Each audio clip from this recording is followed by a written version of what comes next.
ఉమ్మడి నిజామాబాద్ జిల్లాలో ఆర్టీసీ కార్మికుల సమ్మె కొనసాగుతోంది. నిజామాబాద్ నుంచి మరిన్ని వివరాలు మా ప్రతినిధి జైపాల్ ప్రత్యక్ష ప్రసారం ద్వారా అందిస్తారు.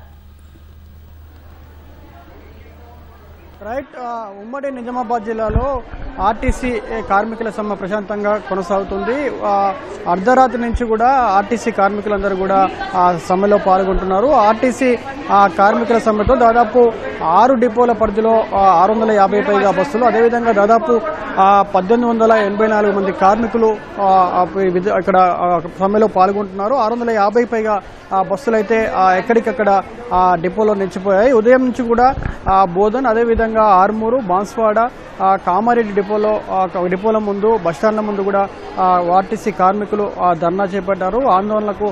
ఆందోళన కార్యక్రమాలు చేపట్టి అక్కడ కొంత ప్రైవేటు అదేవిధంగా అద్దె బస్సులు వెళ్తుంటే అడ్డుకొని అక్కడ నిరసన తెలిపిన పరిస్థితి అయితే ఉంది. కామారెడ్డి బస్టాండ్ వద్ద కాసేపటి క్రితం కొంత ఉద్రిక్త పరిస్థితి నెలకొంది. అయితే ప్రైవేటు డ్రైవరు అద్దె బస్సులు తీసేందుకు ప్రయత్నించారు. అయితే అక్కడే ఉన్నటువంటి జేఏసీ నాయకులు అక్కడ ఆ బస్సును అడ్డుకొని అన్ని టైర్లలో గాలి తీసే ప్రయత్నం అయితే చేశారు. అక్కడే ఉన్నటువంటి కొంతమంది పోలీసులు వారు చేసే ఆ పనిని అడ్డుకొని అక్కడి నుంచి బస్సును పంపించిన పరిస్థితి అయితే ఉంది. అక్కడ ఇంకా బాన్స్వాడలో అదేవిధంగా బోధన్లో కూడా అన్ని డిపోల పరిధిలో కూడా కొంత ఆర్టీసీ బస్సులు అన్ని కూడా డిపోలకు పరిమితం కావడంతో అద్దె బస్సులు అదేవిధంగా ఎలక్ట్రిక్ బస్సులను అయితే అధికారులు అయితే నడిపిస్తున్నారు. ఇక్కడ ఆర్టీసీ కార్మికుల సమ్మెతో అయితే ఉద్యోగాలకు వెళ్లేవారు, అదేవిధంగా విద్యార్థులు, కొంత సుదూర ప్రాంతాలకు అత్యవసర పని నిమిత్తం వెళ్లేవారైతే ఇబ్బందులు పడుతున్నారు.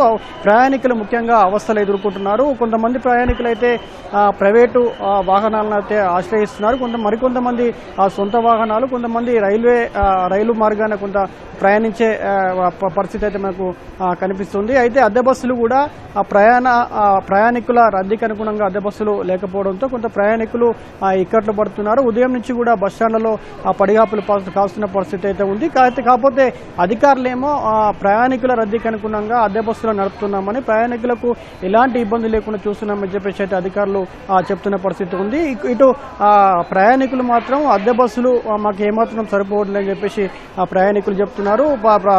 తమ రద్దీకి అనుగుణంగా తమ గమ్యస్థానాలకు చేరేందుకు బస్సులు నడిపించాలని చెప్పేసి అయితే కోరుతున్న పరిస్థితి ఉంది. అటు ఆర్టీసీ కార్మికులు అయితే తమ సమ్మెను విరమించలేదని చెప్పేసి తమ 32 రకాలటువంటి ఏదైతే డిమాండ్ ఉందో ఆ డిమాండ్లు పరిష్కారం అయ్యేంత వరకు సమ్మె కొనసాగుతుందని చెప్పేసి అయితే స్పష్టం చేస్తున్నారు. ఉదయం నిజామాబాద్ బస్టాండ్ వద్ద ఆర్టీసీ కార్మికులు ధర్నా చేపట్టి నిరసన తెలిపారు. కాసేపటి క్రితం కలెక్టరేట్ ముందు కూడా ఇప్పుడు ధర్నా చేపట్టేందుకు ఆ కార్మికులంతా అక్కడికి వెళ్లారు. అయితే మొత్తంగా అయితే ఉమ్మడి నిజామాబాద్ జిల్లా వ్యాప్తంగా అయితే ఆర్టీసీ కార్మికుల సమ్మె ప్రశాంతంగా కొనసాగుతుంది. ఇది ఉమ్మడి నిజామాబాద్ జిల్లాలో ఆర్టీసీ ఉద్యోగుల సమ్మెకు సంబంధించిన తాజా పరిస్థితి. Over to studio.